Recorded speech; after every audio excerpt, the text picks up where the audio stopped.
ദൈവത്തിന് മഹത്വം. കർത്താവിൻ്റെ ധന്യമായ തിരുനാമം ഇന്ന് പൽക്കാലം വാഴ്ത്തപ്പെടുമാറാകട്ടെ. യോബിൻ്റെ പുസ്തകം 1-ാം അധ്യായം അതിൻ്റെ 1-ാം വാക്യം പ്രകാരം പറയുന്നു, ഊസ് ദേശത്ത് ഇയ്യോബ് എന്ന് പേരുള്ള ഒരു പുരുഷനുണ്ടായിരുന്നു.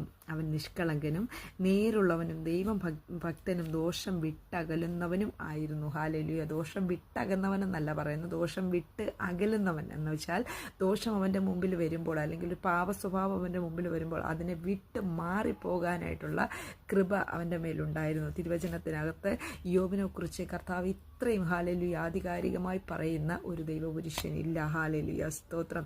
അത്രമേൽ ദൈവത്തോട് അടുത്ത് നിന്നൊരു ദൈവഭക്തനായ ഒരു മനുഷ്യൻ. ഹല്ലേലൂയ.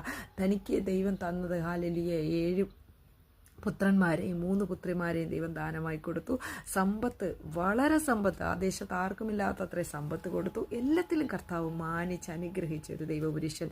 നനയാത്ത നേരത്തെ ദൈവത്തോട് ആലോചന ചോദിച്ചിട്ട്, അല്ലെങ്കിൽ ദൈവത്തോട് അവകാശം ചോദിച്ചിട്ട്, അല്ലെങ്കിൽ ഹല്ലേലൂയ അഭ്യർത്ഥിച്ചിട്ട്, അല്ലെങ്കിൽ അപേക്ഷിച്ചിട്ട് പിശാചിനാല് യോബ് പരീക്ഷിക്കപ്പെടുകയാണ്. യോബിനുള്ളതെല്ലാം നഷ്ടപ്പെടുകയാണ്. ഹല്ലേലൂയ. യോബിനുള്ളതെല്ലാം സകലതും നഷ്ടപ്പെട്ട് യോബ് ചൊറിയും ചിരങ്ങ് പിടിച്ചിട്ട് ഹല്ലേലൂയ അത് ചുരണ്ടാൻ പോലും യോബിന് കഴിയാതെ വണ്ണം യോബ് കടന്നുപോയ ദിവസങ്ങൾ യോബിൻ്റെ ജീവിതത്തിൽ ഉണ്ടാകുകയാണ്. അവിടെയും യോബിന് ആരുമില്ല, ഭാര്യയും മക്കളും. ഹല്ലേലൂയ. മക്കൾ നഷ്ടപ്പെട്ടു, 10 മക്കളും യോബിന് നഷ്ടപ്പെട്ടു. ഭാര്യ ഹല്ലേലൂയ പിറുപിറുത്ത് പറയുക, നീ ദൈവത്തെ ത്യജിച്ചിട്ട് മരിച്ചുകളെ, എന്തിനാ ജീവിക്കുന്നത്, നീൻ്റെ ഭക്തിയെ മുറുകെ പിടിച്ചിട്ട് എന്തിനാന്ന് ചോദിച്ച് യോബിനോട് ഹല്ലേലൂയ കലശൽ കൂടുന്നൊരു ഭാര്യ. യോബിൻ്റെ സ്നേഹിതന്മാരെന്ന് പറഞ്ഞ് 3 പേര് വരുന്നുണ്ട്. അവർ 3 പേരും യോബിനോട് ഹല്ലേലൂയ അവർ ദൈവത്തെ അനുകൂലിച്ചുകൊണ്ട് യോബിനെ കുറ്റം ചുമത്തി ഹല്ലേലൂയ പറയുന്നുണ്ട്. അവിടെയൊക്കെ യോബ് ഹല്ലേലൂയ ചില ന്യായങ്ങളൊക്കെ പറയുന്നുണ്ട്. അവിടെയൊക്കെ യോബ് സംസാരിച്ച് ജയിക്കാനായിട്ടൊക്കെ ശ്രമിക്കുന്നുണ്ട്.